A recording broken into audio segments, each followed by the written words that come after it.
Amen. Bonjour tout le monde, j'espère que nous allons tous bien par la grâce divine. Quand nous avons la révélation du divin berger, il faut le glorifier de cette manière-là. C'est très très important. Ils se sont honorés, ils se sont glorifiés, ils ne se sont pas mis à part, ils ne se sont pas aussi épargnés de ma vie spirituelle, parce que ma vie spirituelle, c'est lui. Donc, ils se sont à l'aise, ils se sont bien, ils se sont satisfaits, voilà, d'être appelés divins, de savoir que à celui qu'il veut révéler, comme dans l'Apocalypse. Amen. C'est quoi le nom que l'Apocalypse nous révèle? C'est quoi le nom? C'est pas le divin, c'est écrit, c'est le divin.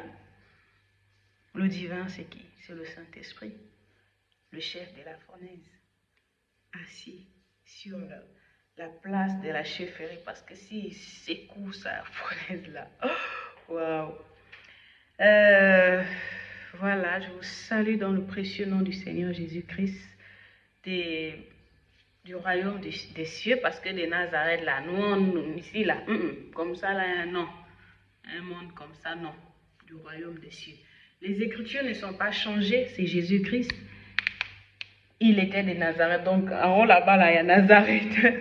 En haut là-bas, c'est la nouvelle Jérusalem, le paradis sur terre. Bon, moi, je ne dis pas que Père, je vais rester sur terre là, le paradis. J'attends le paradis sur terre. Non, moi, je veux le paradis d'en haut. Amen. Parce que là-bas, il n'y a pas ces histoires de guerre là, des souvenirs et tout. Non. Et avec les saints qui me soutiennent, les anges qui sont là, voilà, je regarde à côté pour que vous sachiez qu'ils sont assis, ils sont installés par la grâce divine, avec le divin lui-même qui parle, qui me laisse connaître ce qu'il connaît, le nécessaire surtout, mais tout, hein, tout, voilà. Et je viens ici, c'est pour, bon, je sais que les saints du royaume des cieux, du paradis, attendent que je vienne justifier Ivan Castano. Je pense que je fais bien la chose. Je viens pas pour venir, pour qu'on humilie quelqu'un, non. Pour qu'on humilie quelqu'un qu'on appelle papa. Non. L'Apocalypse 22, verset... Apocalypse 22, verset 6. Je suis l'ange. Jésus-Christ est l'ange, pardon. Jésus-Christ est l'ange parce que j'ai, tu, moi, elle, nous, vous, eux, leur. Il y a des églises qui détruisent ça. Par la grâce divine, voilà. Pour enlever le moi, j'ai. Mais Jésus-Christ, quand son père est venu, son père a laissé que sa sueur soit des grottes de sang là. Le père ne l'a pas laissé là, hein. Attends, tu vas voir, les hommes je vais te livrer. C'est pas son ennemi, son père n'était pas son ennemi, c'est qu'il il ne voulait pas, il interdisait à son fils d'être, vous voyez, il avait des amis.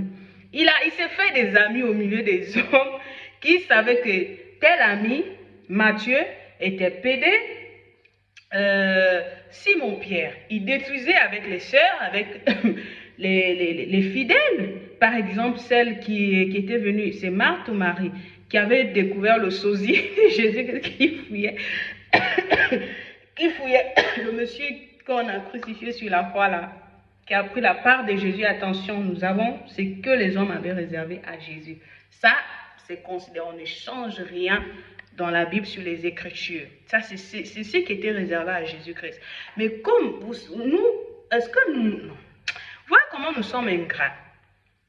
Nous sommes ingrats envers Jésus-Christ, envers le divin, envers le Saint-Esprit. Pourquoi? Parce que lorsqu'on est en détresse, on prie, il vient au secours, même si nous avons commis des fautes. Lorsque tu dis, je reconnais que Père, oui, c'est moi-même qui est venu, même quand tu ne reconnais pas, il ne nous laisse pas mourir, il ne laisse pas des personnes faire du mal. Je parlerai toujours, je prendrai toujours mon exemple. Si Dieu a permis cela, si Dieu me laisse, si je me sens bien, si je ne me sens pas fatiguée ou bizarre, je vais toujours prendre mon exemple. J'ai subi, comment on appelle, si je dis embuscade, beaucoup de personnes vont penser qu'il y avait beaucoup de personnes.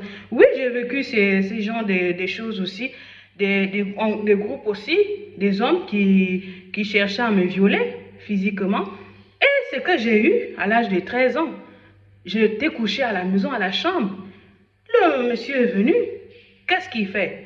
Il s'est servi.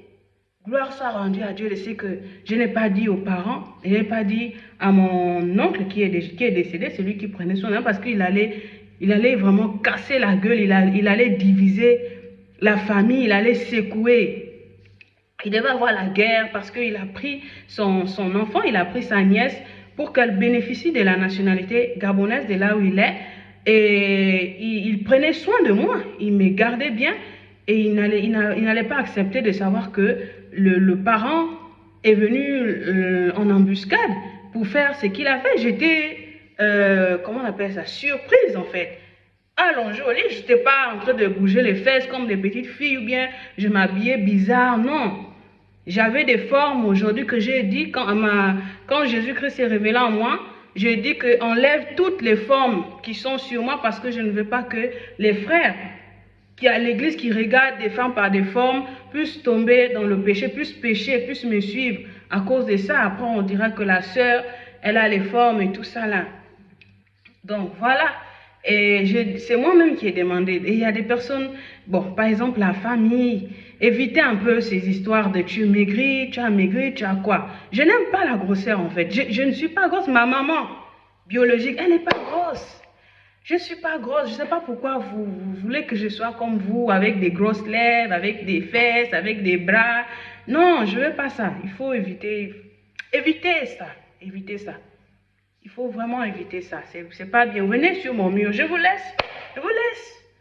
Je ne sais pas si vous voulez vous me saccager ou bien vous saccagez, vous détruisez votre futur, vous êtes dans le péché, vous couchez avec les hommes, vous vivez dans des foyers où vous péchez, où vous n'êtes pas...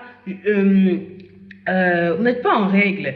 Il ne faut pas venir sur mon mur, venir mettre vos choses là. Attends. Merci Seigneur.